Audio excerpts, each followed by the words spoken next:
Terry was my carer, still is. Right. I was in hospital for 5.5 months Which hospital? in Ipswich. Right. Yeah. And Adam Brooks. I was, because I was in hospital at the time I had a stroke. Oh, really? Yeah, I Doing something else? no, I was in with pneumonia. Ah, right. And I couldn't breathe and things like that. So I had a stroke. You had a stroke on the 15th of February 2013. I think you'll agree with this. Dates are burned in your brain. And every year you relive those dates. You do. Yeah. And no matter how far you go forward, you know that you're going to go through that cycle when that comes around every year. Yeah. Yeah, I wish I could hibernate at that time of the year. I'm like that in February. Yeah. So then what happened? I was in hospital, as I say, and Dr. Phillips was my consultant.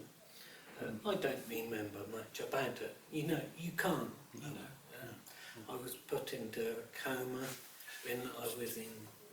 You had the stroke in Ipswich, and you had also then had a cardiac arrest.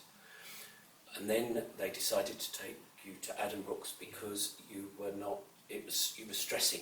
Right. And they couldn't get you to Come down. And I think Dr. Phillips was going away, and Adam Brooks decided they wanted him over there, so they took you to Adam Brooks.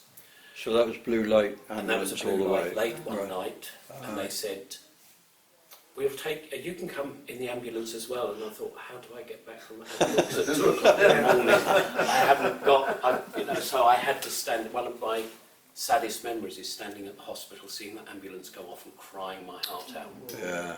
because Couldn't get back. I couldn't. So I just had, But anyway, you went to Adam Brooks. You were there a week on the stroke, but brilliant. And then you had another cardiac arrest at Adam Brooks. They took you into their critical care and they put you into an induced coma to try and rest. To try and to try and rest, because you weren't resting, you were stressing, and you were in a coma for 11, 12 odd days. It wasn't going very well at all. So it's funny, I was at Adam Brooks on the Thursday night, 14th of March, and on the 15th of March I had a phone call in the morning, like they were returning Adrian to critical care in Ipswich to be near his family. And when I went up to critical care, I had the spiel about expectation and, What, prepare for the preparing worst? yourself. Really? And you really need to get this done, you really need to get that done so that these things are in place, and it was not a good day. And it completely out of it at that time. You can't remember. Anyway. Adrian can't remember. But in spite of that, you rallied. I mean, We had the willpower to do what we needed to do, didn't we? by the end of March, you were moved on to stroke ward. You were starting to respond. You were starting to make progress. They I never. couldn't talk, and I couldn't walk. Did you understand everything that was happening I around you? know what was happening. Really? We used to do 20 questions. Yeah. You'd have the books with the pictures, Yeah. and you know you want something, and you'd try and work it out, and you were trying to learn. I mean, I was lucky because I do have a very humble medical background, but I was able to access people to find out what I needed to do. Yeah. I have a basic understanding, certainly as sports physio. I was able to access to find out what I needed to do to help. So it's information you So need. I was able to Yeah. access the information to do the best I could. You came home in the end of June, I was incontinent, still- no speech, Yeah. and totally wheelchair dependent. And were you set up at home to deal with that? Not really, no. Right. It basically, we were in beautiful rented cottage in Right. the countryside, right in the middle of nowhere, Really and the wonderful. landlord was not happy about adaptations, which was understandable. But you can't blame him. He's got this beautiful place. We were very fortunate that we did move. By the end of the year, we were in an adapted property. Right. But That must have been quite hard. it was very, very Oh, yeah. hard because you were having to cope. It's You not had laundry, the whole stuff thing. that meant a lot to you as well, Oh, because we couldn't take it. we had to really. The move was a different thing, but we coped. Icanhoe, the Saints of Icanhoe. Yeah, Did you go to Icanhoe? Yeah. 14 months Adrian was at Icanhoe. Right. Wonderful. they were. And they Yeah. were. And they came round and sorted me out for what I needed, the OT. The OT, the physios. The OTs and physios at Bluebird Lodge were brilliant when you went there. It was a halfway house from the hospital. Then Icanhoe took up the challenge, and the support from Icanhoe for that year, and what you did there and what we were able to do at home, and we kept working and working and working. And it becomes that, doesn't it? Yeah. It really becomes that. And you go for it, and you Yeah. do it. Yeah. And then along the line, we were due to, one of the ironies, the year of the stroke, we were due to commit to a civil partnership. But all that went out the window. The law changed.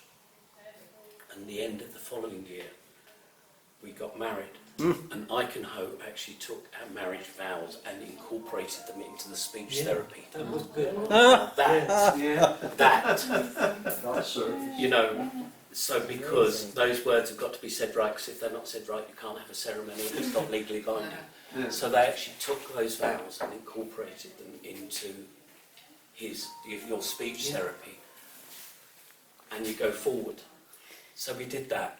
Then we get involved with the Stroke Association, because the Stroke Association were fantastic to us, and this is us now giving back, because we feel we have a responsibility and a duty that we do with great pride and with joy. You've been involved with a number of university projects, University College Hospital London, Brunel College Hospital London, with stroke research projects, so hopefully to help. And they helped me. You got a lot from that, but it helps others. Yeah. One of them was 2 months down at London, 3 times a week, and you had to do homework as well. So, but you know that. Back to school. Oh, but that was nice to get my voice back. You Yeah, know, because I absolutely. couldn't talk at all. Your speech was very So following the event, what would have been the best directing to rehabilitation you could have received that you didn't because you found it yourself? But you know, it strikes me, and hopefully Dr. Chowdhury will be able to put me. The last bit on this is supporting stroke survivors. You seem to fall possibly into a chasm unless you already have some knowledge. So That's what why- would have been the structure on hospital discharge that you could have been pointed towards? This is why we're doing the with the Stroke Association, Quite. is because there's things in place. We have SWAGs, which is the Suffolk Working Group. Right. We are involved with that.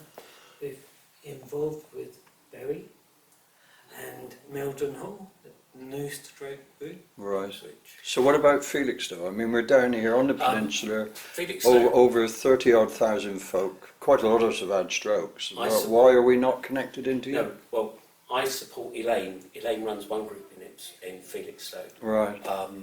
and we do the stroke group in Ipswich. Yes, that's where I met you. And I do another one in Ipswich. Right. You know, that's trying to get the word round. I don't know how we try and get that out.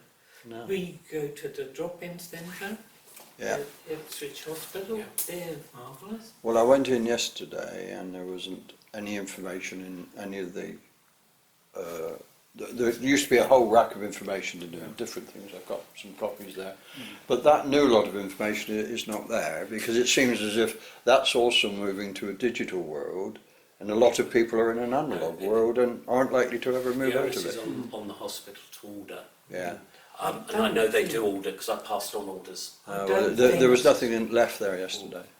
That the hospital is the right place to get it. It is, should be. I Yeah. don't think that is the right place. Right. You think it should be in the community? Yeah. So should it be GP surgery? Should it Yes. be, Yeah. you know? I think it's Because the hospital has enough to do with, but if you're a patient in there or a carer,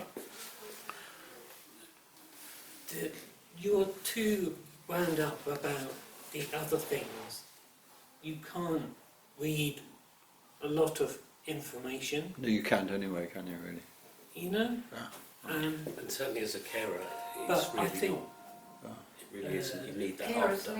need quite a bit of consideration really, and You need care for the carers, don't you? Really, actually. Headway actually provide that, Do they? yes. And I did used to go to that as well, because it's very helpful, because you've got other people in the same boat as you, and you all help each other really. But they do run that. Right. Peer group support is the best, in my opinion. You've been there, haven't you? Yeah. Because That's you've the been there. strength of it. When you had your stroke 6.5 years ago, there wasn't the drop-in Yeah. centre at the hospital, there wasn't any of that. We came through all of that. I'm semi-retired, so I don't have to work so much now.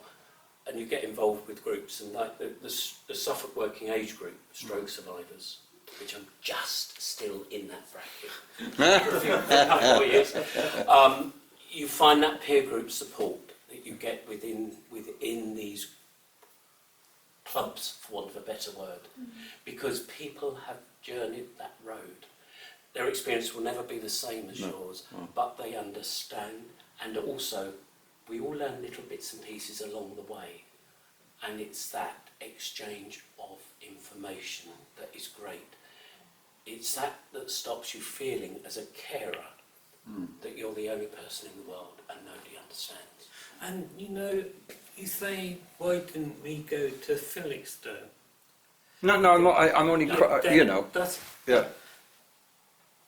we haven't, there's no Felixstowe people here. No. Well, you know, They've got to engage, and it's you know, getting them to that's engage. it, you know, we're trying to get, We tried, Yeah. certainly with SWAGs at the moment, and Yeah. currently serving on the committee and being their chairperson this year, I'm trying to build bridges between stroke groups in Yeah. Suffolk. Well, we'll certainly help There with was a that. high Yeah. demand in Milden Hall, which is why you set up a group in The Milden. group Yeah. in Milden Hall was set up Yeah. because Milden Hall is a black hole. There's nothing in that area Really? for stroke survivors. Uh-huh. Also, there's nothing across the border in Norfolk. And Milden Hall is strategically placed in Suffolk to Yeah. be available to those just across the border. I think So we got West involved Norfolk Right. hasn't. East Norfolk hasn't. West Norfolk has Yeah. got loads of stuff. Yeah. East yeah. Norfolk is a cultural desert for It is. stroke survivors. So you've got these lots of little oddities. So Milden Hall, we were asked by the Stroke Association to help get that set up. We helped with the communication support group in Bury St Edmunds, and that's up and running. We come back, so we don't get involved there. But with the groups that we're really involved with, we are into building bridges. Okay. Well, And it's down to individuals. it is. You know, I go to the Felixstowe group because I cover Free Lane, Right. because the group that she runs here in Felixstowe, if she's not around, it has to stop because it has to have someone with first aid qualifications or with that Yeah. type of medical qualification Right. to jump in there and run it. All right. So if she's on holiday, we coordinate our holiday. So if she goes away, I will jump in there so that it does keep going. Okay. So we do things like that, but you can take a horse to water, you can't make it drink, and it's very, very difficult getting groups to talk to each other and to sort of realise the greater community. Okay. Have you Sorry. talked about singing as well. Oh yes. Yeah. I We read that go bit to the a other day. group Yeah. in Stowmarket. Yeah. It's good scheme to be You doing. know, Yeah. you can sing better than you can Speak. That's true. It's the last thing to be lost, isn't it? I think, singing. You know. Okay, gentlemen. Well, thank you very much for that. That was grand.